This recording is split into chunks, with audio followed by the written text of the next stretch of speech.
Baik, kita akan melanjutkan materi kita dalam blok psikiatri, yaitu tentang manajemen pelayanan di rumah sakit jiwa. Saya coba akan saya screen terlebih dahulu.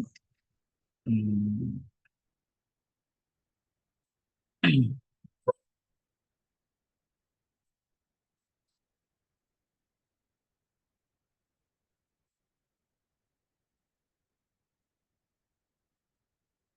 Ya, kenapa memerlukan suatu manajemen dalam pelayanan di rumah sakit jiwa?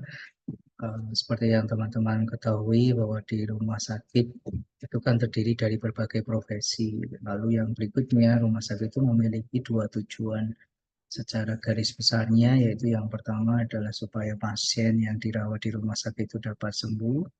Kemudian yang kedua adalah pasien dan keluarganya puas terhadap pelayanan yang diberikan oleh rumah sakit.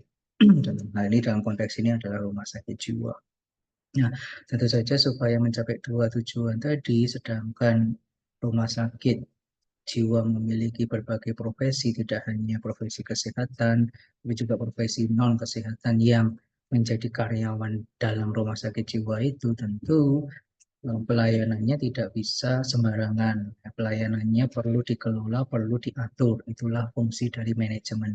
Atau kalau asal katanya dari bahasa Inggrisnya adalah to manage, itu mengelola, mengatur.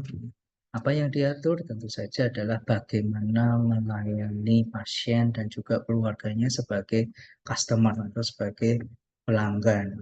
Dan kembali lagi tujuannya tadi, yang pertama adalah supaya pasien itu sembuh, atau yang kedua dan bukan atau yang maaf, dan yang kedua adalah pasien dan keluarga itu puas.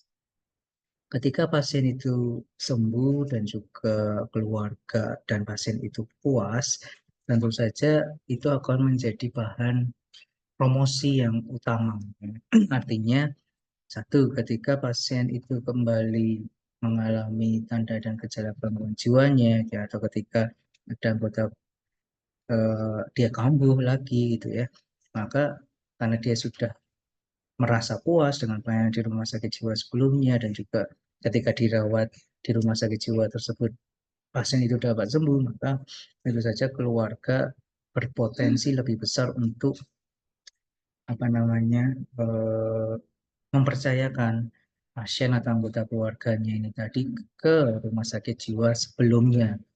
Yang berikutnya adalah ketika keluarga atau pasien ini sendiri melihat mungkin tetangganya atau teman-temannya atau orang-orang yang ada di sekelilingnya mengalami gangguan yang sama, mengalami penyakit yang sama, maka karena pasien dan keluarganya ini tadi sudah puas dengan pelayanan yang diberikan waktu dia atau waktu pasien ini dirawat di rumah sakit jiwa tersebut, maka dia akan dia berpotensi besar untuk mempromosikan pelayanan rumah sakit jiwa yang apa dia dirawat sebelumnya ke tetangganya, ke teman-temannya, atau ke orang-orang di sekitarnya yang mengalami gangguan atau penyakit yang sama. Nah, itulah kenapa atau alasan besarnya kenapa pelayanan di rumah sakit jiwa itu harus dimanage atau dikelola. Alasan yang berikutnya, alasan sampingan yang lain ya, eh, karena kayak baik tenaga kesehatan atau non kesehatan itu kan berasal dari banyak banyak perguruan tinggi, banyak eh, provinsi, artinya mereka membawa budaya, membawa ide-ide, membawa idealismenya masing-masing. Nah, hasil dari mereka belajar atau hasil dari budaya mereka. Nah, ini kalau dibiarkan begitu saja akan membuat pelayanan itu menjadi tidak terstandar. Karena masing-masing punya idealisme sendiri, masing-masing punya standar sendiri, dan dilakukan ke pasien, nah itu kan jadi kacau. Ya. Sehingga perlu di-manage, dibuat standar, perlu dikelola dengan baik agar pelayanan yang diberikan itu sama, mutunya sama, standarnya sama, dan menyasar ke tujuan yang utama tadi, pasien sembuh dan pasien merasa puas. Yang akan kita bicarakan pada saat ini adalah manajemen pelayanan khusus di profesi keperawatan, ya, yang biasanya kita sebut dengan MPKP atau manajemen praktek atau model praktek keperawatan profesional. Pertama kali dikembangkan oleh Ibu Ratna Sitorus tahun 2005 di RSCM. MPKP yang dikembangkan itu ada 4, yaitu MPKP pemula sampai MPKP 3. Ini tergantung dari apa namanya sumber daya yang dimiliki oleh rumah sakit tersebut. Nah, kalau MPKP di rumah sakit jiwa itu ada 3 kategori besar, yaitu MPKP transisi, MPKP pemula, dan MPKP profesional. Kembali lagi ini didasarkan pada sumber daya yang dimiliki oleh rumah sakit jiwa. Nah, MPKP transisi itu kalau rumah sakit jiwa itu masih memiliki tenaga perawat SPK, ya, sedangkan kepala ruangan dan juga patimnya itu berasal dari pendidikan D3. Kemudian kalau misalnya rumah sakit jiwa itu sudah memiliki tenaga keperawatan minimal D3 semua, dia bisa masuk ke MPKP pemula. Nah, berkembang lagi kalau rumah sakit jiwa itu mungkin sudah menyekolahkan beberapa perawatnya ke S1 atau nurse, maka dia akan masuk ke MPKP profesional. Ini kategorinya adalah kita MPKP 1, 2, dan 3, ya, sesuai dengan sumber daya manusia yang dimiliki oleh masing-masing rumah sakit jiwa. Nah, yang paling tinggi itu tentu saja MPKP 3, di mana semua perawat di rumah sakit jiwa tersebut sudah nurse dan memiliki spesialis serta doktor keperawatan di situ. Doktor ya, bukan dokter, yaitu doktor keperawatan atau S3 keperawatan. Ya, tentu saja harapannya adalah semakin tinggi level MPKP-nya, maka balik lagi ke slide pertama tadi, ke penjelasan saya di awal tadi, pelayanannya akan semakin berkualitas, pelayanannya semakin terstandarisasi, sehingga pasiennya bisa sembuh, tidak kambuh, dan pasien serta keluarganya merasa puas. Nah, MPKP itu sendiri bisa dijalankan di unit-unit yang mana perawat bekerja di situ. Ya, contoh ruang rawat inap jelas ya, ruang rawat inap itu jelas. Kemudian ada perkembangan lagi, selain ruang rawat inap, dikembangkan ke ruang rawat jalan. Jadi di unit rawat jalan, walaupun apa namanya pasien itu lebih banyak berinteraksi dengan dokter, kemudian dikembangkan bagaimana supaya perawat kesehatan jiwa yang ada di poliklinik itu juga memiliki peran yang besar dalam membantu pasien supaya tidak kambuh, ya, supaya patuh minum obat, ya, memberikan edukasi dan juga konseling kepada pasien dan keluarganya agar tidak dirawat lagi. Kemudian MPKP di ruang rawat bisu atau di ruang rawat apa namanya intensif itu ya, yang biasanya merawat pasien-pasien dengan perilaku kekerasan gitu ya, yang berisiko besar mencederai orang lain dan dirinya sendiri, ya. Tentu ini ada tantangannya gitu ya. Tentu ini ada tantangannya karena pasien-pasien yang dihadapi itu kan adalah pasien krisis yang tentu berbeda dengan pasien yang ada di ruang rawat biasa, ya, ruang rawat yang sudah maintenance, yang bisa komunikasinya bisa lancar gitu ya. Komunikasinya bisa apa namanya dua arah. Tapi kalau di ruang rawat picu itu kan dia krisis itu ya, krisis sehingga komunikasinya tidak bagus. Nah, ini kadang memicu memicu pelanggaran-pelanggaran etika oleh perawat, pelanggaran-pelanggaran norma profesi oleh perawat itu sendiri, yang kadang misalnya perawat karena sebel sama pasiennya, pasiennya teriak-teriak terus, pasiennya mungkin mengancam, terus akhirnya perawatnya jadi ikut mukulin si pasien gitu ya, atau melakukan pelanggaran etik lah ke pasien. Nah, itu dikembangkanlah MPKP di ruang rawat picu agar balik lagi terstandar yang sama, pelayanannya profesional gitu kan, dan membuat pasien itu segera bisa dipindahkan ke ruang yang non krisis.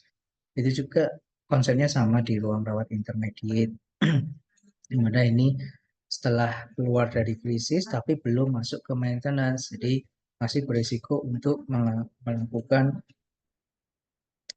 pencederaan diri ke orang lain atau ke dirinya sendiri, atau istilahnya dia belum uh, Maksudnya dia berisiko untuk menjadi krisis lagi. Konsepnya sama dengan ruang rawat hijau tadi agar meminimalisir pelanggaran etik oleh perawat. Kemudian direhabilitasi yang biasanya kalau dulu itu ya paling ya diserahkan aja ke terapis-terapis yang memang fokus ke rehab, bukan perawat ya. Tapi sekarang di ruang rehabilitasi pun ada perawat di sana, gitu ya. Ada komunikasi antara perawat, ada kerjasama antara perawat dengan terapis rehabilitasi. Nah itu juga butuh di MPKP kan, gitu ya, atau butuh di manage ya, supaya kerjasama antara perawat dengan terapis rehabilitasi ini dapat berjalan dengan baik. Pun sekarang digiatkan lagi di unit Keswamas dan recovery atau kesehatan jiwa masyarakat, yang mana memang unit ini fokusnya adalah menjadi link antara rumah sakit jiwa dengan puskesmas dan masyarakat. Jadi dia menjadi penyambung, menjadi perpanjangan tangan rumah sakit jiwa ke masyarakat lewat puskesmas, lewat kader, lewat tokoh-tokoh masyarakat, supaya apa? Supaya pasien-pasien yang nantinya dipulangkan oleh dokter setelah dia dirawat sekian lama di rumah sakit jiwa di masyarakat itu dia bisa diterima oleh masyarakat.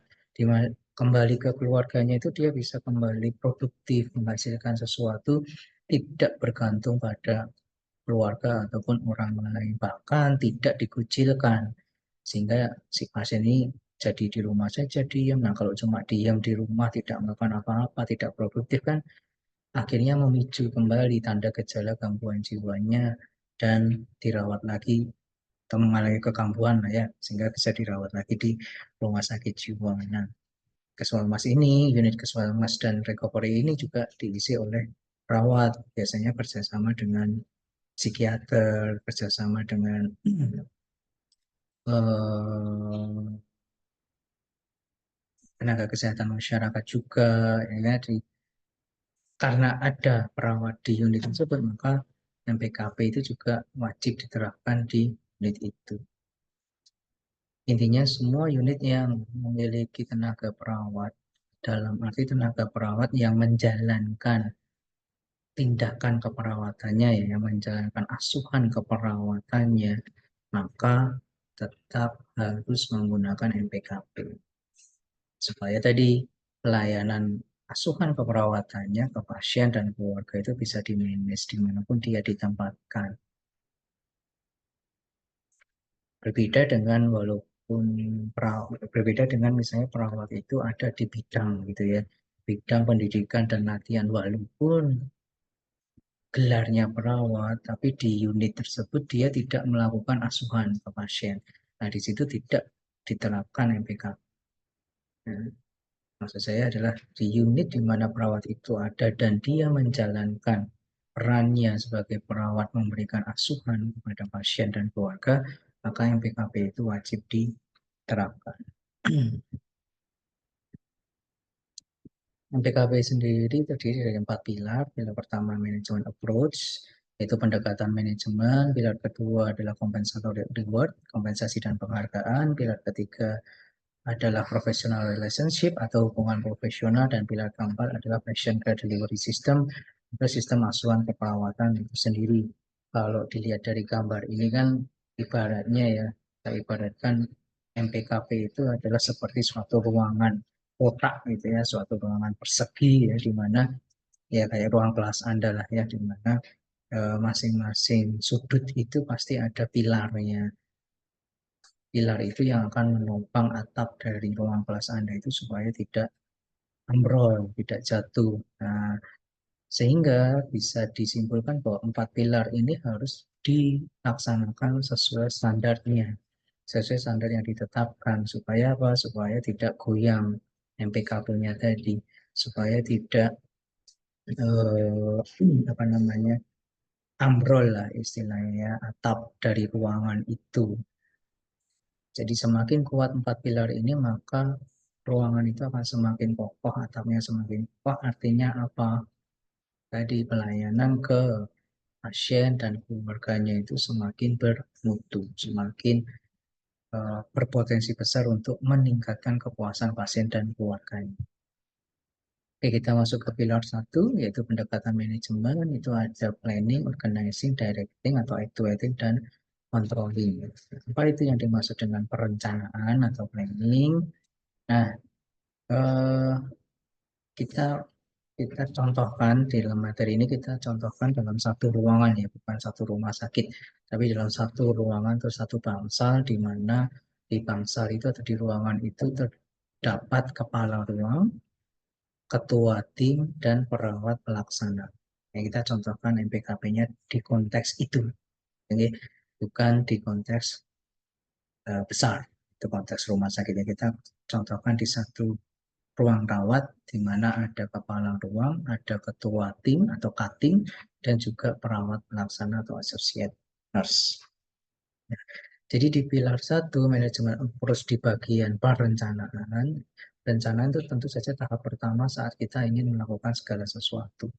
Dalam proses memanage atau mengelola seorang kepala ruang dan ketua tim, karena dari apa namanya, semua tingkatan perawat di ruangan rawat inap itu yang memiliki kemampuan memanage manajerial itu adalah kepala ruang dan ketua tim, gitu ya. Jadi perencanaan ini dilakukan oleh kepala ruang dan ketua tim untuk merencanakan baik itu jangka pendek, menengah, atau panjang, supaya tadi apa, tujuan yang telah ditetapkan yang saya sebutkan di awal tadi, dua tujuan tadi, yaitu pasien, kesembuhan pasien, dan juga kepuasan pasien dan keluarga itu bisa tercapai. Jadi contohnya ya, kalau jangka panjang itu berapa tahun, jangka menengah berapa tahun, jangka pendek berapa tahun. Nah, eh, tujuan ini, tujuan yang saya sebutkan tadi, biasanya termaktub atau tercantum dalam visi rumah sakit ya, karena ruangan yang sebagai bagian dari rumah sakit itu sekarang tidak boleh memiliki visi sendiri. Jadi visinya ruangan itu menginduk atau mengikut ke visi rumah sakit. Nah, visi besarnya apa? Jadi apa yang menjadi visi rumah sakit akan menjadi visi dari ruangan juga. Nah, dari visi itu di di apa sih istilahnya ya? Dibagi lagi gitu ya. Dibagi lagi dalam perencanaan jangka panjang, menengah, dan juga pendek. Nah, contohnya kegiatan perencanaan di ruang MPKP jiwa itu adalah merumuskan visi, tadi sudah saya sebutkan, visi misi itu ya. Kalau di rumah sakit jiwa itu visi misinya ada di level rumah sakit. Nah, ruangan rawat inap menjadi bagian dari rumah sakit itu memiliki visi misi yang sama dengan rumah sakit. Begitu juga dengan filosofi kebijakan, itu semua ada di level rumah sakit. Nah, bukan Karu yang mengerjakan, tapi Karu, Katim itu akan terlibat dalam penyusunan tadi. Tapi yang menetapkan, yang mengesahkan itu adalah level direktur rumah sakit. Ya, kemudian kalau sudah disahkan itu akan di-share ke masing-masing unit di bawahnya, termasuk ruang rawat inap yang dikelola oleh Karu dan Katim tadi. Dan dari situlah muncul rencana baik itu jangka pendek, menengah, atau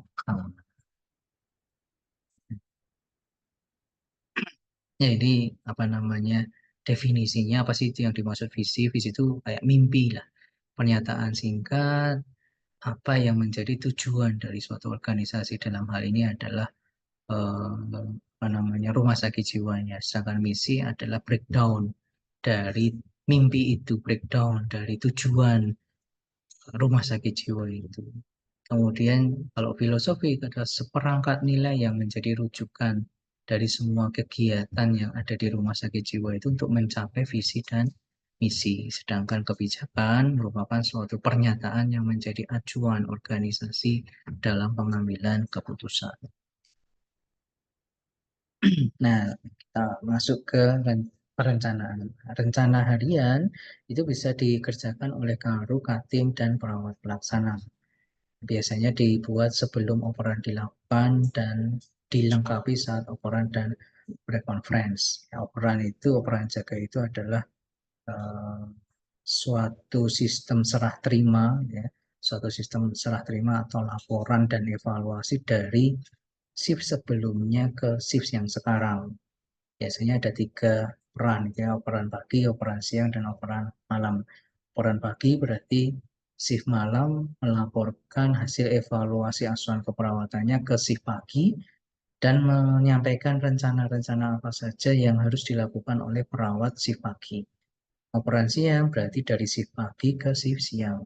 Isinya sama. Kemudian operan malam berarti dari shift siang ke operan malam. Isinya sama. Kemudian apa yang dimaksud pre-conference? Pre-conference itu dilakukan setelah operan. Jadi setelah perawat jaga malam melaporkan ke perawat jaga pagi yang dipimpin oleh kepala ruang, lalu kan kemudian operan selesai, perawat jaga malamnya pulang. Nah, setelah itu ketua tim dari masing-masing tim yang ada di Bangsal itu kemudian mengumpulkan perawat pelaksana yang ada di bawah timnya. Perawat pelaksana yang dikumpulkan tadi oleh Katim tadi akan dimintai akan berdiskusi lah, berdiskusi dengan ketua tim untuk memastikan bahwa perawat pelaksana itu benar-benar tahu, benar-benar apa istilahnya mampu untuk melaksanakan rencana yang tadinya disepakati di operan, itu pre-conference. Nah, dalam dalam proses inilah rencana jangka pendek, dalam hal ini adalah rencana harian, itu dibuat. Nah, untuk Karu, rencana hariannya apa saja? Bisa melakukan asuhan keperawatan, tapi ini sekarang biasanya Karu sudah, istilahnya, tidak diwajibkan untuk melakukan asuhan keperawatan kecuali ya pada kondisi tertentu, misalnya dalam suatu shift itu ya, shift pagi, perawat yang ada di ruangan itu sedikit sedangkan pasiennya ada banyak, atau pasien perawatnya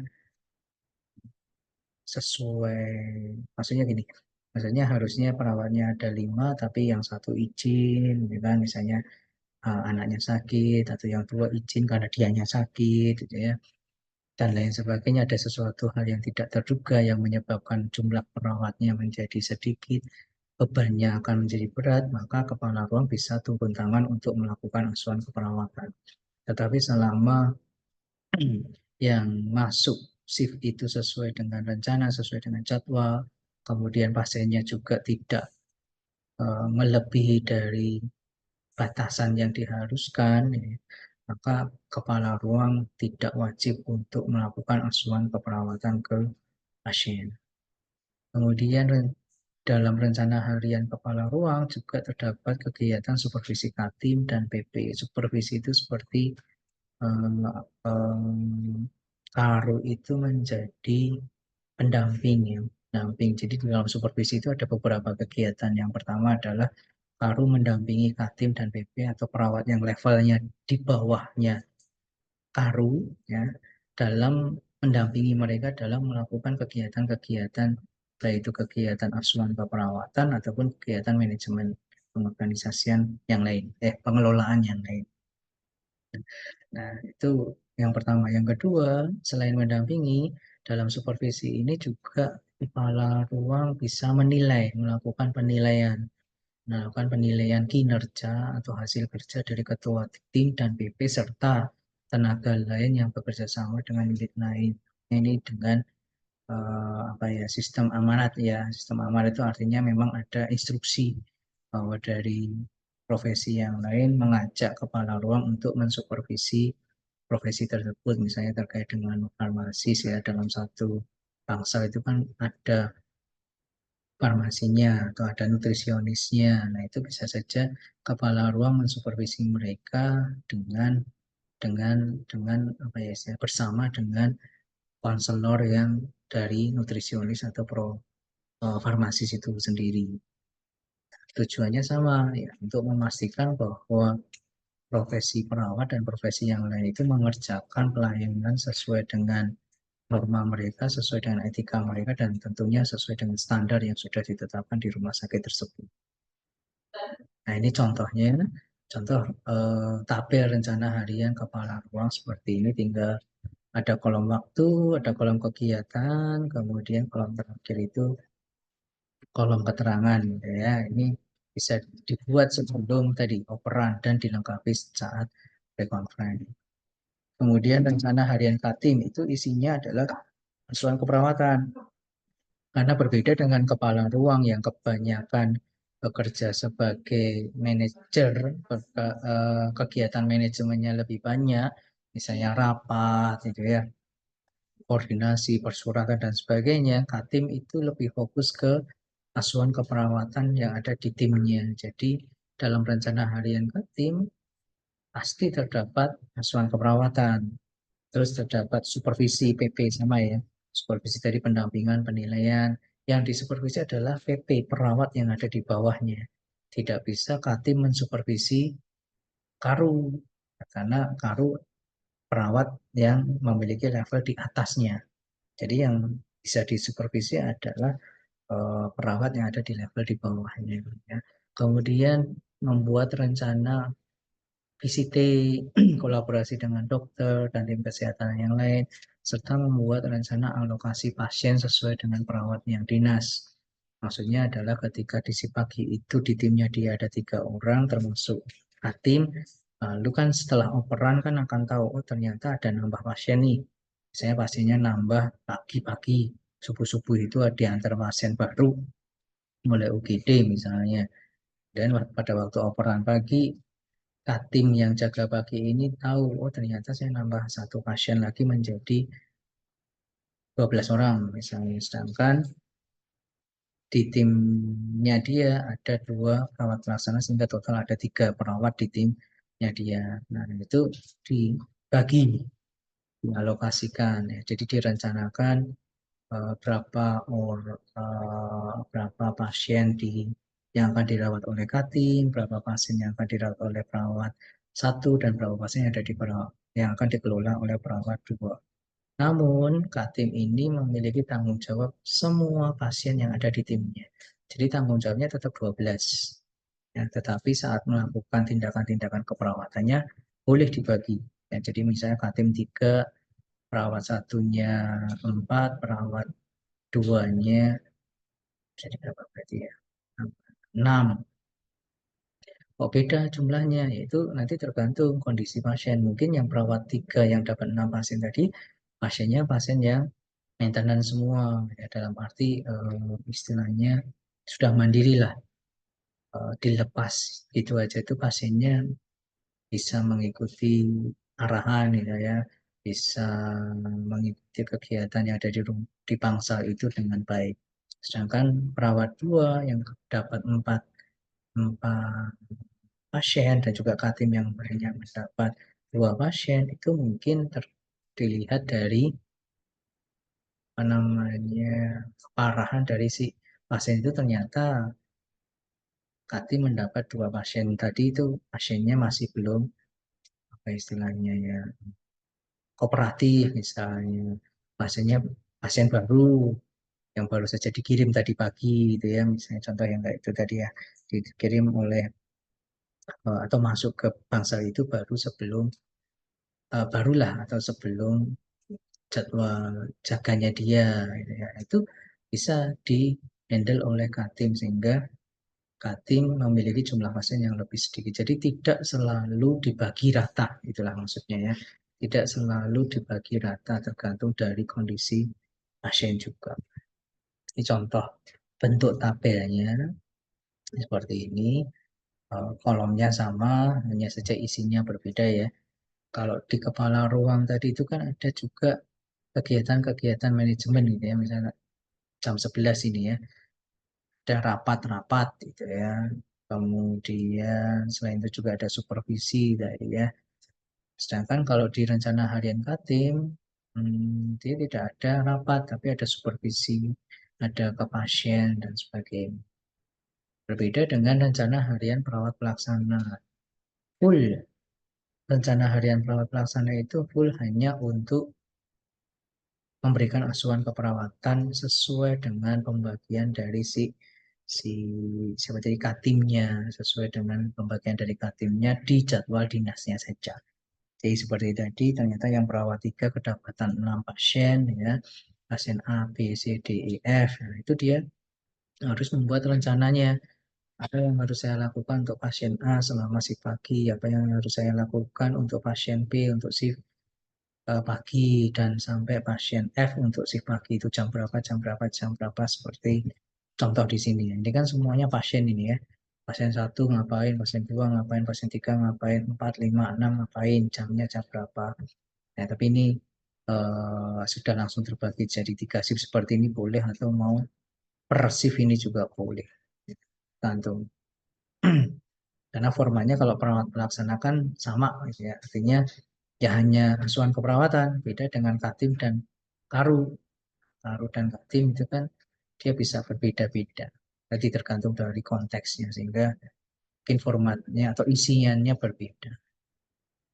Kalau PP itu bisa dibikin sama seperti ini, karena di rumah sakit jiwa juga biasanya sudah ada polanya, ya sudah ada budaya kerjanya. Kalau malam itu berhenti di jam 12 misalnya, ya.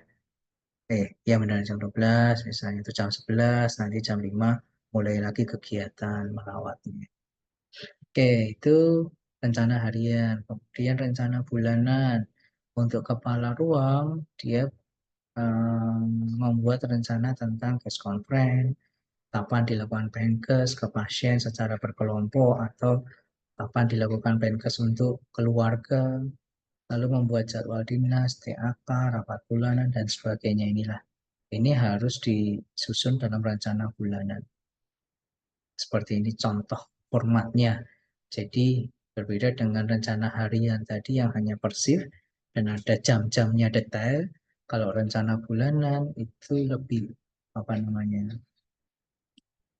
lebih umum lah, sama kayak Anda membuat rencana di kalender di HP Anda seperti itu. Karena Anda tidak akan membuat detail. Kalau terlalu detail, terlalu panjang itu kan jadi tidak tampak gitu ya di kalendernya. Jadi seperti ini dibuat dalam waktu 1 bulan. Hari pertama itu ngapain? Selain dari rencana harian yang tadi ya. Selain dari rencana harian, dia harus memiliki rencana bulanan. Nah, saya di hari Senin tanggal 1 itu ada rapat ruangan dan laporan bulanan. Nah, ini harus dimasukkan ke rencana harian di tanggal 1. Tapi di tanggal 2 rapat ruangan dan laporan bulanan ini akan hilang. Nah, di tanggal 2 di rencana hariannya akan muncul supervisi Katim. Jadi saling terkait gitu ya. Jadi saling terkait. Tapi bedanya hanyalah bentuk. Ini ada yang kosong, Pak. Ya, hari Minggu. Hari Minggu itu biasanya eh, kepala ruang tidak dijadwalkan untuk masuk. Itu sebabnya kenapa hari Minggu kosong. Kecuali ada suatu yang mendesak. Contoh misalnya persiapan akreditasi misalnya. Mungkin kepala ruang akan masuk, tetapi secara umum kepala ruang tidak masuk di hari Minggu. Nah, ini yang Katim juga sama, dia harus membuat rencana bulanan. Formatnya sama, tapi isinya yang berbeda. Dan kembali lagi, ketika dia sudah membuat untuk tanggal 1 itu harus ada kegiatan manajerial rapat ruangan, maka tanggal 1 ini harus dimasukkan ke rencana hariannya tanggal 1. Jadi rencana bulanan ini lebih banyak istilahnya menunjukkan kegiatan manajemennya. Jadi bukan kegiatan asuhan keperawatan. Kalau kegiatan asuhan keperawatannya dituliskan di rencana harian. Ya, jadi untuk rencana bulanan lebih banyak ke kegiatan manajerial. Kemudian, oh ya ini rencana itunya ya, apa namanya penjelasannya ya, dari ada press conference, penkes, supervisi PP. Ini adalah kegiatan bulanan yang bisa dilakukan oleh Katim. Perawat pelaksana kok tidak ada ya? Karena perawat pelaksana tadi saya sampaikan di awal, perawat pelaksana itu tidak memiliki kegiatan manajerial, sehingga dia tidak perlu membuat rencana bulanan. Perawat pelaksana itu ya datang melakukan askep itu aja.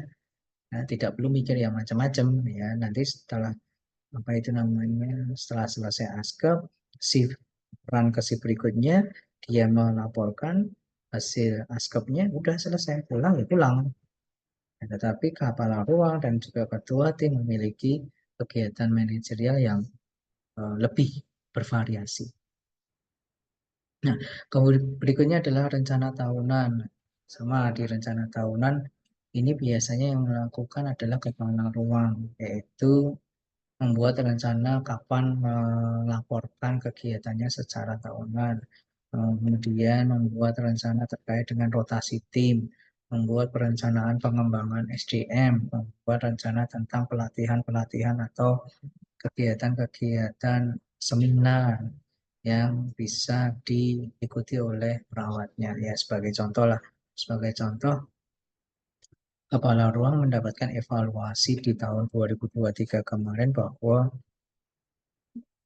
4 dari 12 perawatnya itu namanya sertifikat BTLS-nya, BTCLS-nya atau sertifikat kegawat daruratan, pelatihan kegawat daruratannya sudah habis. Nah, sedangkan itu kan syarat wajib ya, maka kemudian di awal tahun 2024, bulan Januari, Kepala Ruang harus membuat rencana tahunan. Dalam 1 tahun itu, 4 perawat tadi harus mengikuti pelatihan BTCLS atau pelatihan kegawat daruratan pada bulan apa saja. Apakah mau dijadikan satu semua atau dibagi menjadi berapa gelombang? Tentu itu akan memiliki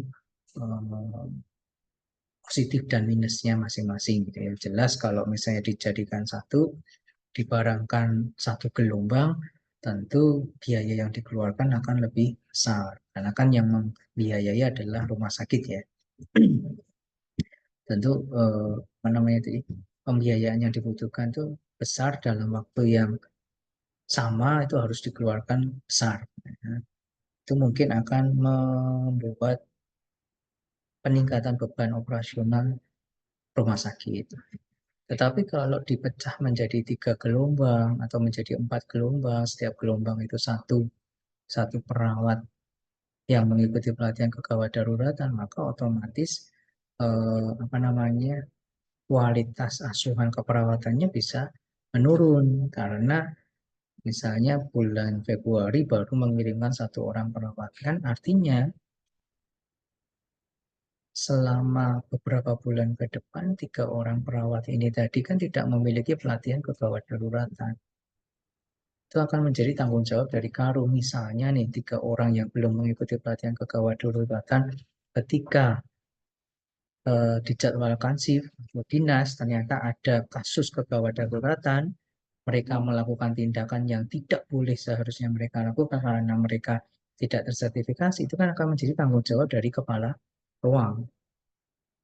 Wong sudah tahu kok ada 4 tidak atau 4 sertifikasinya habis kok dia masih boleh merawat, misalnya contoh seperti itu.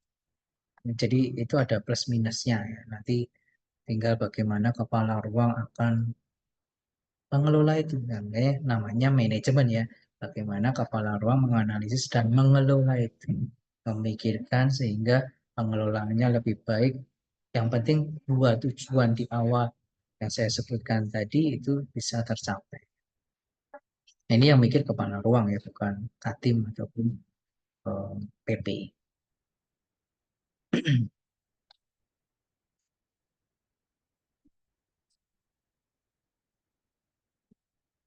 Berikutnya adalah pengorganisasian.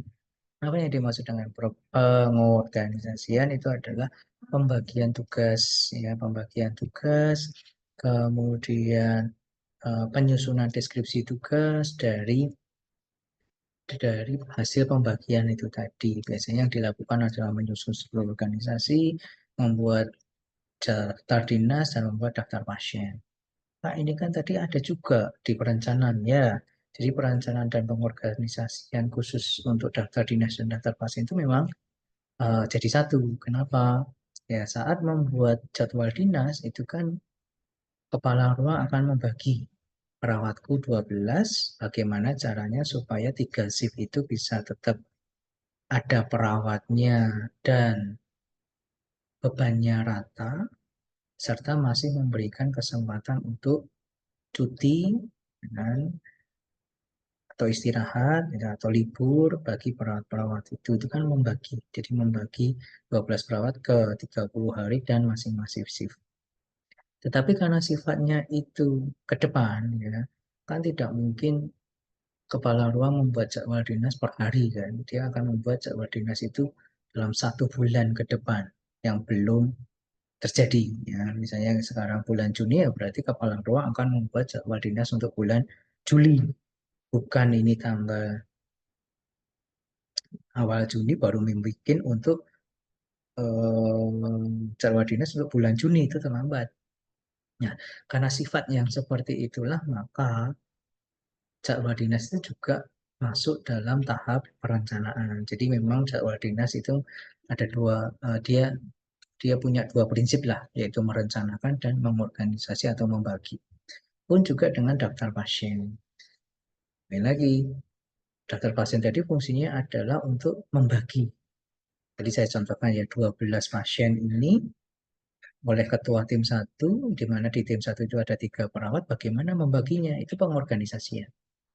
Nah, setelah dibagi itu apa yang harus dilakukan, apa yang harus dilakukan atau apa yang akan dilakukan itu kan perencanaan, ya kan? Merencanakan itu ya, merencanakan dalam satu shift ini perawat C tadi yang kedapatan atau memiliki bagian 6 pasien itu selama si pagi itu dia mau ngapain saja.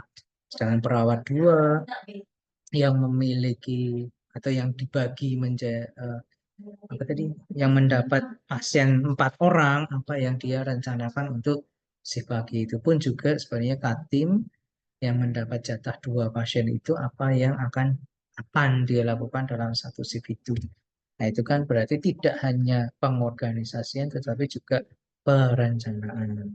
Nah yang murni pengorganisasian itu adalah struktur organisasi yaitu membagi semua orang yang ada di bangsal itu sesuai dengan kewenangannya, sesuai dengan uh, job description-nya, sesuai dengan tanggung jawabnya, dan beban yang mengikuti dari tanggung jawab itu. Artinya dari, misalnya tadi ada berapa tadi ya, 12 perawat, siapa yang akan jadi kepala ruang? Kepala ruang tentu akan, ketika dia dipilih sebagai kepala ruang, tentu akan apa itu mengikuti itu tanggung jawabnya, wewenangnya. Pun dari 12 tadi, siapa yang akan menjadi ketua tim satu, ketua tim 2, tentu akan wewenang dan tanggung jawabnya akan mengikuti jabatan tersebut. Ini contoh contoh dari bagian struktur organisasi di ruang MPKP ya, ada kepala ruang dibagi 2 tim. Ini contoh saja. Bisa saja timnya itu dibagi 3 atau bahkan 4 kalau di rumah sakit umum misalnya yang mungkin pasiennya ada banyak ya. Tapi kalau di jiwa memang biasanya 2 maksimal 3 lah ya. Karena pasien gangguan jiwa apalagi di maintenance itu kan tidak banyak eh, kegiatan yang dilakukan. Kemudian di bawahnya masing-masing ketua tim ada anggota tim perawat yang tadi saya sampaikan namanya perawat pelaksana. Lalu di bawahnya lagi ada pasien atau klien yang dikelola dari masing-masing tim. Kepala ruang memiliki koordinasi dengan supervisor keperawatan dan juga dokter ruangan atau DPJP, dokter penanggung jawab pasien. Sehingga apa namanya garisnya itu ke samping ya, karena dia tidak membawahi atau dia tidak menjadi atasan dari supervisor atau dokter ruangan tadi. Ini contoh jadwal dinas.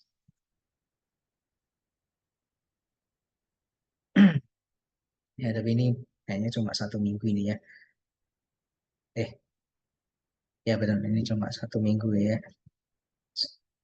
Nanti bisa dibuat apa namanya, Anda bisa cari contoh lah di Google itu yang jadwal 1 bulan yang panjang dari tanggal 1 sampai 30 itu seperti apa. Ini kemarin saya potong supaya kelihatan jelas lah kalau panjang sampai 30 hari kecil-kecil tulisannya ternyata. Ini contoh daftar pasien dengan format seperti ini. Oke, berikutnya masih di pilar 1 di manajemen approach ada namanya pengarahan. Ya, kepala ruang memberikan arahan atau jadi kalau bahasa Inggrisnya itu directing ya atau actuating. Intinya di sini kepala ruang dan ketua tim sebagai manajer atau sebagai perawat yang memiliki wewenang melakukan manajemen atau pengelolaan itu harus melakukan perencanaannya, actuating ya, melakukan perencanaan manajerialnya, menciptakan iklim motivasi yang baik, kemudian mengelola waktu dengan efisien supaya apa? Rencana yang sudah dibuat tahunan, bulanan, mingguan tadi itu bisa terlaksana dengan baik. Tujuannya adalah nanti tujuan di akhirnya entah tujuan akhir bulan atau akhir tahun itu bisa tercapai. Lalu menjalin komunikasi yang baik, mengelola konflik dan melakukan sistem pendelegasian dan supervisi. Kalau di perencanaan tadi merencanakan kapan supervisi dan delegasinya, ya. Tetapi kalau di tugas pengarahan atau directing itu bagaimana cara, ya kita jelaskan satu-satu. Menciptakan iklim motivasi itu bisa dengan cara memberikan reinforcement positif, gitu ya. Tidak pelit memberikan pujian pada bawahannya Katim ataupun PP, gitu ya. Pun juga menciptakan atau memberikan reinforcement positif pada pasien dan keluarganya ketika mereka memang bisa mengikuti kegiatan di ruangan atau instruksi-instruksi yang diberikan baik oleh perawat ataupun dokter.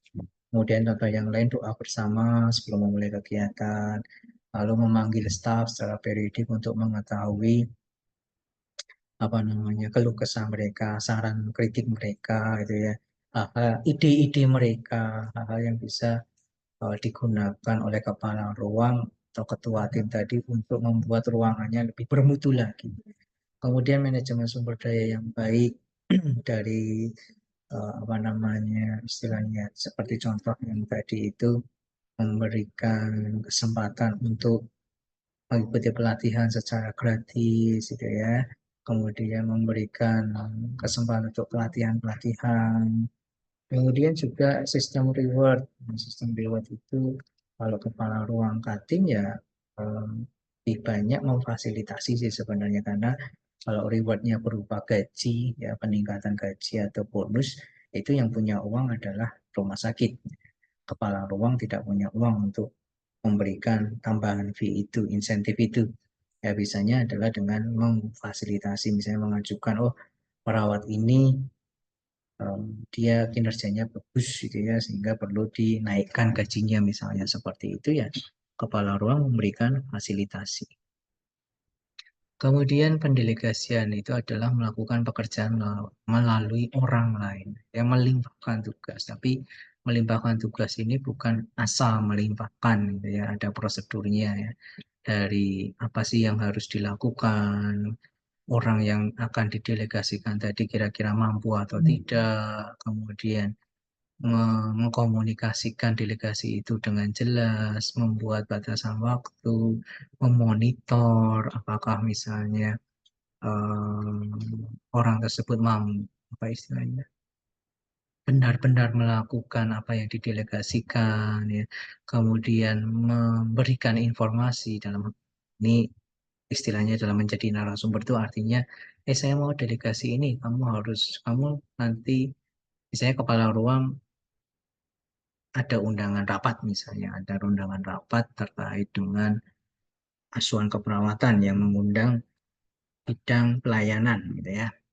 Nah, kebetulan di waktu yang sama kepala ruang ini juga diundang oleh bidang yang lain gitu ya atau mungkin pas hari yang sama kepala ruang sedang ada kegiatan yang lain ya dia mendelegasikan ke katimnya ya delegasikan ke ketua timnya tentu tidak asal nyuruh gitu ya tapi juga memberitahu besok itu topiknya tentang ini ya ini yang harus kamu sampaikan ini yang harus ini data-datanya sudah saya buatkan kamu menyampaikan ini saja nanti kalau misalnya kamu ditanya ini yang perlu dijawab. Kalau misalnya kamu tidak tahu apa jawabannya, ya disampaikan saja bahwa kamu tidak tahu nanti akan apa istilahnya disampaikan ke saya dan saya yang nanti akan menjawab ke kepala bidang pelayanan tadi setelah saya pulang dari tugas saya. Kayak gitu. Itu namanya menjadi narasumber.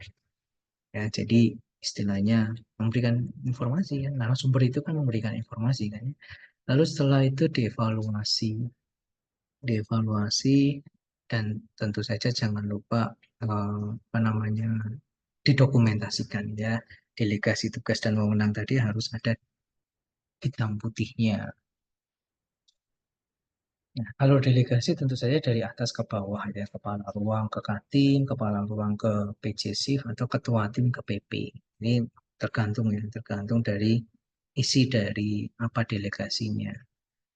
Apa yang dimaksud dengan PJ Shift? PJ Shift itu eh, penanggung jawab shift, panjangnya penanggung jawab shift.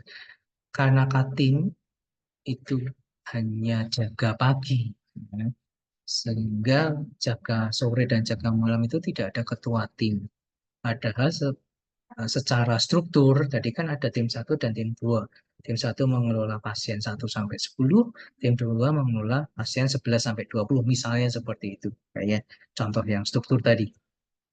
Tapi karena di shift sore Katim tidak ada, maka masing-masing tim 1 dan tim 2 tadi harus diangkat PJ shift-nya. Kalau kalau jumlahnya cukup, misalnya minimal 4. Jadi dua dari tim satu, dua dari tim dua, maka salah satu dari tim satu dan tim dua ini harus diangkat sebagai PJ shift. Tapi misalnya tidak cukup jumlahnya, berarti misalnya 3 nih, maka PJ shift di sini hanya satu, hanya satu untuk 2 tim tadi. Gitu. Jadi itu yang dimaksud dengan PJ shift karena kepala ruang dan katim itu biasanya hanya jaga pagi. Nah, ini contoh format surat pendelegasian tugas tadi yang sudah saya sampaikan bahwa setelah didelegasikan, dalam arti setelah memutuskan, oh saya harus mendelegasikan ke siapa, maka harus didokumentasi. Berikutnya dalam kegiatan directing atau pengarahan ini juga ada namanya kegiatan supervisi. Tadi sudah saya contohkan gitu ya, yaitu membimbing dan menilai biasanya. Fungsinya adalah untuk memastikan bahwa kegiatan dalam hal ini kegiatan asuhan keperawatan itu dilaksanakan sesuai standar, dilaksanakan sesuai tujuan yang sudah dibuat. Kemudian memastikan bahwa asuhan tadi dilaksanakan oleh yang berkompeten. Makanya tadi ada penilaian ya. Jadi ada pendampingan, ada penilaian untuk memastikan bahwa memang perawat saya ini kompeten atau mampu untuk melakukan asuhan keperawatan. Penerapannya di MPKP ya eh, kembali lagi sesuai struktur ya dari atas ke bawah, bukan dari bawah ke atas. Ya, artinya jangan terbalik gitu aja. Ini jadwal supervisi, dicontoh aja. Kemudian komunikasi yang efektif dalam pengarahan atau directing atau actuating tadi ya. Contoh-contohnya adalah pelaksanaan operan, pre-conference, post-conference. Ya, operan tadi sudah saya sampaikan, pre-conference tadi juga sudah saya jelaskan. Nah, sekarang post-conference. Kalau operan tadi itu adalah menjadi jembatan antara shift sebelumnya dengan shift saat ini, lalu kalau pre-conference itu dilakukan setelah operan, fungsinya untuk memastikan masing-masing tim tadi itu siap untuk melakukan asuhan keperawatan, maka untuk post-conference itu adalah evaluasi dari masing-masing tim sebelum operan.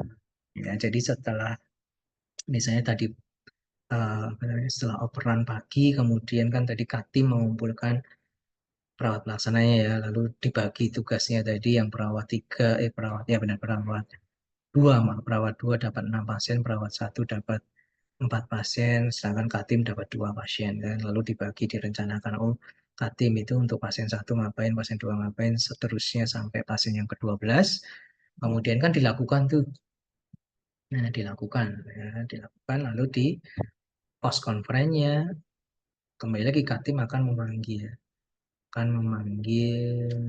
siapa tadi? Perawat satu dan perawat dua untuk bertanya dan menyampaikan hasil evaluasi asuhan keperawatannya. Gimana perawat satu, pasienmu yang ada 4 tadi yang sudah kamu lakukan, apa evaluasinya, apa rencana untuk shift siang.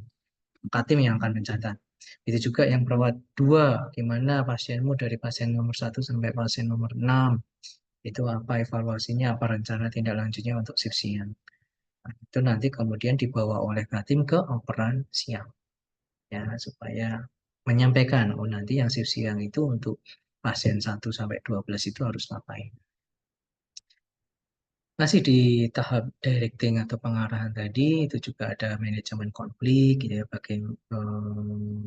namanya, karena dalam suatu kelompok, dalam hal ini organisasi ya, itu terdiri dari orang per orang, ya tentu saja itu akan muncul potensi untuk mengalami konflik. Sebagai kepala ruang atau sebagai ketua tim, ya itu memang memiliki wewenang untuk mengatasi konflik tersebut.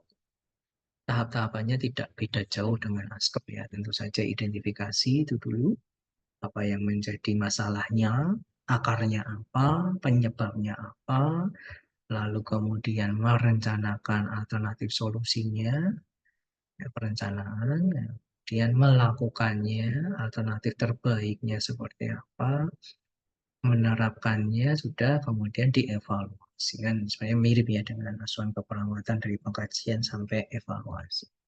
Ini nanti akan lebih jelas lagi di blok manajemen. Bagaimana melakukan manajemen konflik. Kemudian tahapan berikutnya masih di manajemen approach, yaitu tahapan controlling atau pengendalian. Di mana di tahap controlling ini tadi kan dimulai dari perencanaan. Perencanaan dibagi dari pembagian itu kemudian dilakukan directing, actuating. Lalu saat dilakukan dan setelah dilakukan ada controlling, menilai gitu ya, menilai, mengevaluasi apakah yang dilakukan itu sudah sesuai dengan tujuan, apakah yang dilakukan itu memang mencapai maaf, apakah yang dilakukan itu sesuai dengan rencana dan apakah yang dilakukan itu memang mencapai tujuan yang sudah ditetapkan. Apa saja itu yang dievaluasi itu apa saja yang jelas kondisi pasien, kondisi dari SDM-nya. Kalau tadi saya sebutkan di awal tadi adalah pasien sembuh atau tidak, pasien puas atau tidak, keluarga puas atau tidak, juga harus dievaluasi juga perawat puas atau tidak. Karena kalau perawat tidak puas, ya itu tentu saja akan memunculkan potensi misalnya perawat itu kinerjanya tidak baik, atau mungkin perawat itu mengundurkan diri, pindah ke rumah sakit yang lain, yang mana kalau itu terjadi kan tentu harus membuat suatu proses, apa itu namanya, rekrutmen yang tidak mudah dan membutuhkan waktu dan energi. Lalu selain itu, kepala ruang juga bisa melihat indikator-indikator mutu yang memang sudah ditetapkan oleh rumah sakit itu. Bagaimana apa istilahnya, angka-angka mutu apa saja yang bisa diukur sebagai apa namanya, sebagai bagian atau sebagai cara untuk memastikan bahwa tujuannya itu tercapai. Ya, jadi ada tuh misalnya terkait dengan bed occupancy rate, tingkat penggunaan tempat tidur. Itu nanti rumah sakit akan memberikan batasan yang masing-masing bangsal itu supaya rumah sakit kita itu bisa operasional, bisa jalan, biayanya bisa cocok, cocok lah ya, cocok yang bisa cocok untuk pengoperasionalan, berarti masing-masing bangsal itu apa namanya, tempat tidurnya harus terisi 70% dari kapasitas. Nah, kalau dari suatu bangsa itu ada 20 tempat tidur, maka setiap bulannya rata-rata berapa itu ya? Oh, ya 75 ya, sorry, 15 lah, 14 sampai 15 tempat tidur terisi atau ada 14 sampai 15 pasien dalam waktu 1 bulan itu. Itu contoh indikator mutu rumah sakit. Kalau indikator mutu umum ya tentu saja misalnya terkait dengan tidak adanya infeksi, nosokomia, gitu ya. Apa namanya, kalau di rumah sakit jiwa itu tidak ada kejadian atau kasus pasien wanita dihambili oleh pasien laki-laki, gitu kan. Kemudian ya itu secara umum, ya itu kan secara umum. Yaitu tahap pengendalian. Itu adalah pilar 1 atau manajemen approach. Berikutnya, pilar 2 itu compensatory reward atau kompensasi dan penghargaan. Jadi tidak hanya terkait dengan bagaimana kepala ruang dan ketua tim itu melakukan planning, organizing, directing, dan juga controlling. tetapi juga memberikan kompensasi dan penghargaan pada si perawat. Tadi saya sebutkan bahwa perawat juga harus puas, karena kalau dia tidak puas dengan pengelolaan, dengan pilar satu tadi, dengan pengelolaan yang dilakukan oleh kepala ruang dan Katim, ya dia bisa kabur, gitu ya. Bukan cuma pasien gangguan jiwa aja yang kabur, perawatnya juga bisa ikut kabur. Nah, sehingga perlu ada pilar yang kedua ini, yaitu memberikan kompensasi dan memberikan penghargaan dengan kegiatannya berupa penilaian kinerja atau rapor. Yang perlu perlu ditekankan dalam penilaian kinerja ini adalah keterbukaan. Ada rapor, ya juga ya harus disampaikan ke perawat apa adanya. Oh, kamu bagus, baik, kamu paling baik kinerjanya, ya harus disampaikan. Pun sebaliknya juga ketika raport atau kinerjanya itu tidak memenuhi standar, ya harus disampaikan supaya yang B ini muncul, ada pengembangan staf. Pengembangan staf ini bisa menjadi reward juga, penghargaan. Contoh kayak tadi, perawat sertifikat PPGD-nya atau pelatihan kegawat daruratannya habis. Tetapi dari hasil rapot, misalnya dari hasil rapot perawat ini memiliki nilai di atas rata-rata. Nah, itu kepala ruang atau Katim bisa memfasilitasi dengan mengajukan bahwa si mengajukan ke rumah sakit, ya mengajukan apa? Mengajukan pembiayaan bahwa si perawat yang nilai raportnya bagus ini itu bisa digratiskan untuk mengikuti pelatihan kegawat daruratan, ataupun misalnya contoh yang lain, misalnya ada pelatihan-pelatihan baru gitu ya, tentang tentang apa istilahnya, kompetensi-kompetensi baru yang bisa saja ke depan akan meningkatkan reward atau meningkatkan insentif gajinya si perawat ini. Nah, tinggal kepala ruang tinggal melihat rapor tadi. Oh, dari 12 perawat itu yang raportnya paling bagus misalnya Pak Budi misalnya. Nah, ini kebetulan ada pelatihan nih dari rumah sakit tentang pengembangan kemampuan apalah misalnya, dimana kalau kepala ruang berpikir dimana kalau Pak Budi ikut ini nanti dia bisa dapat istilahnya tugas baru misalnya, atau dia nanti bisa berpotensi untuk memiliki jabatan baru misalnya. Contoh lah kalau di rumah sakit pendidikan itu pelatihan CI atau clinical instructor atau pelatihan membimbing klinik. Nah, itu kepala ruang bisa saja memberikan penghargaan. Jadi dari 12 orang tadi siapa yang dipilih itu kan tinggal lihat rapor. Dari rapor tadi mana yang paling tinggi. Nah, itu diberikan penghargaan walaupun terkesan awalnya itu rempong ya buat si Pak Budi ini tadi, karena dia harus ikut pelatihan-pelatihan, tapi kepala ruang sudah punya proyeksi. Kalau dia mengikuti pelatihan CI, pembimbing klinik, otomatis nanti Pak Budi bisa dijadikan CI, ditetapkan sebagai CI oleh direktur rumah sakit. Kalau dia sudah ditetapkan sebagai CI oleh direktur rumah sakit, tentu ada insentifnya, ada fee-nya, tambahannya di luar gaji pokoknya dia sebagai perawat. Nah, itu kan termasuk reward secara tidak langsung. Karena kembali lagi, kepala ruang dan ketua tim tadi tidak memiliki uang cash. Ya, yang memiliki uang cash itu adalah jajaran direksi rumah sakit. Artinya uang cashnya rumah sakit ya, bukan uang cashnya masing-masing. Ya. Maksudnya uang cash dari rumah sakit itu kan ada di level yang lebih tinggi dari kepala ruang. Ya, pilar dua, pemberian kompensasi dan penghargaan kepala ruang, ya contohnya bisa seperti itu. Nah, jadi tidak dari uang pribadinya kepala ruang terus ngasih, oh Pak Budi kamu bagus, tahun kemarin bagus nih, tak kasih tiket piknik. Nah, itu tidak dilarang, tidak dilarang, cuma kan kembali lagi kan ya, apa istilahnya, kemampuan keuangan masing-masing kepala ruang kan beda ya, jangan sampai akhirnya membuat suatu budaya yang nantinya akan membebani kepala ruang berikutnya, pejabat berikutnya. Jadi ya udah, sesuaikan saja dengan tugas dan wewenangnya sebagai karo. Ya, kalaupun mau memberikan penghargaan seperti itu di luar, di luar pekerjaannya boleh. Ya, jadi kalau bisa jangan dalam konteks pekerjaan. Kemudian pemberian apa tadi? Penghargaan saja tidak cukup, manajemen pengelolaan saja tidak cukup ya. Karena apa? Karena masing-masing tim itu terdiri dari beberapa orang, terdiri dari beberapa profesi Yang mana masing-masing orang dan profesi ini punya otaknya sendiri-sendiri, punya idenya sendiri-sendiri, punya idealismenya sendiri-sendiri, maka muncullah pilar ketiga yaitu hubungan profesional. Kepala ruang itu harus menjamin ada hubungan profesional antar profesi yang ada di ruangan tersebut. Ya. Jadi tidak boleh masing-masing punya tujuan sendiri-sendiri, tidak boleh masing-masing punya egoisme sendiri-sendiri, tidak boleh masing-masing punya atau melaksanakan idealismenya sendiri-sendiri. Nah, itu pilar yang ketiga. Contohnya kegiatannya apa? Ada rapat. Nah, untuk rapat itu, rapat perawat itu kan menguatkan hubungan antar perawat tentu saja ya. Selain selain untuk pasien, untuk meningkatkan kualitas asuhan pasien, tapi kan kalau misalnya sering bertemu, setiap bulan ketemu, setiap bulan koordinasi, itu kan juga secara emosi akan lebih apa namanya lebih klik lah istilahnya lebih dekat lah.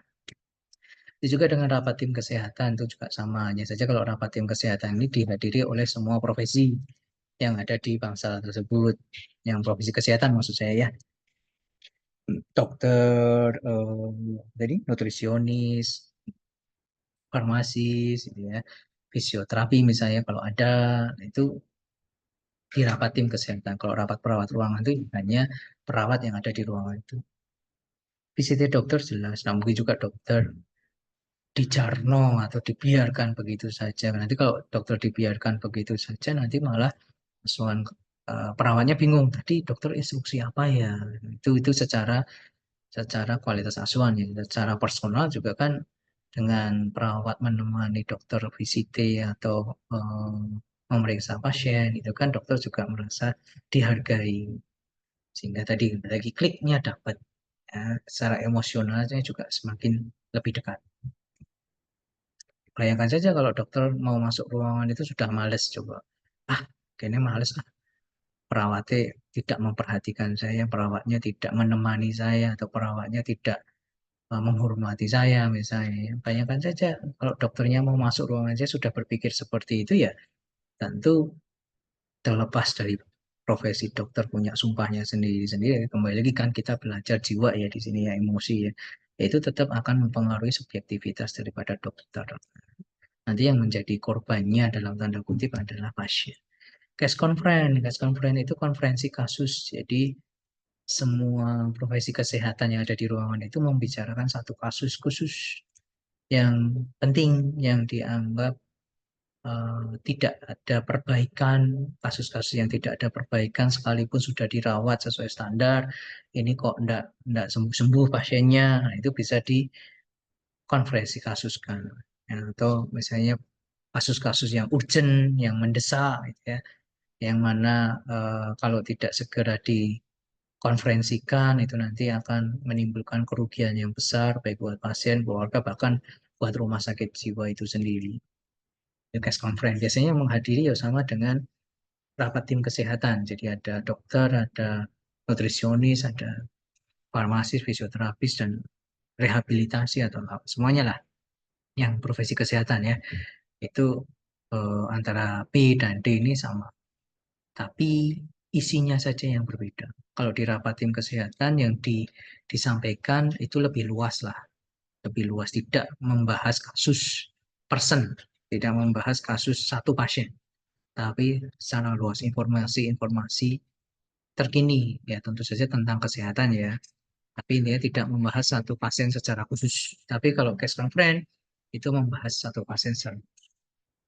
Kemudian pilar yang terakhir, pilar yang keempat, kalau tadi saya sudah menganalogikan di seperti ruangan, ini ada masing-masing pojok itu ada pilarnya. Ini pilar yang terakhir sehingga apa tadi ruangan tadi bisa berdiri kokoh itu adalah pilar 4 asuhan keperawatan. Sistem asuhan keperawatan yaitu bagaimana kepala ruang itu menjamin bahwa asuhan keperawatan itu dilaksanakan sesuai standar yang sudah ditetapkan oleh rumah sakit, bukan menggunakan standar dari perguruan tinggi masing-masing perawat tadi, tapi sesuai dengan apa yang sudah ditetapkan oleh rumah sakit dan dengan memperhatikan prinsip-prinsip keselamatan pasien gangguan jiwa. Nah, ini kan Pilar 4 ini tidak perlu saya jelaskan lebih detail karena ini yang Anda pelajari selama blok blok psikiatri ini kan bagaimana melakukan asuhan keperawatan pasien halusinasi, waham, pokoknya kan DPD itu yang isolasi sosial dan lain sebagainya itu ya kan sudah dijelaskan tuh masing-masing standarnya kayak mana, terus bagaimana memperhatikan prinsip keselamatan pasien dan juga perawatnya juga. Kemarin Anda belajar ASKAP RPK kan sudah saya sampaikan tuh oh, standarnya ini SP1 sampai SP5 itu kayak gini. Kemudian bagaimana kalau pasien kekerasan itu harus diapain gitu kan. Itu untuk memastikan Anda sebagai calon perawat itu tahu standarnya dan tahu bagaimana menjaga prinsip keselamatan pasien, sehingga pilar yang keempat ini juga kokoh, sama kokohnya dengan tiga pilar yang lain. Sehingga, jadi kalau empat pilar ini kokoh, maka bangunan di atasnya juga kokoh dalam arti visi misi atau tujuan yang sudah ditetapkan oleh rumah sakit jiwa. Jadi dapat tercapai pada waktunya. Oke, itu yang bisa saya sampaikan dalam manajemen pelayanan keperawatan di rumah sakit jiwa.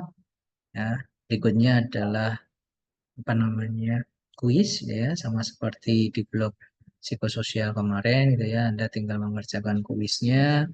Kalau Anda tidak mengerjakan ya berarti tidak saya presensikan. Jadi Anda harus mengerjakan kuisnya sambil Anda baca-baca lagi materinya supaya lebih nyangkut lah istilahnya. Itu saja yang bisa saya sampaikan. Terima kasih atas perhatiannya.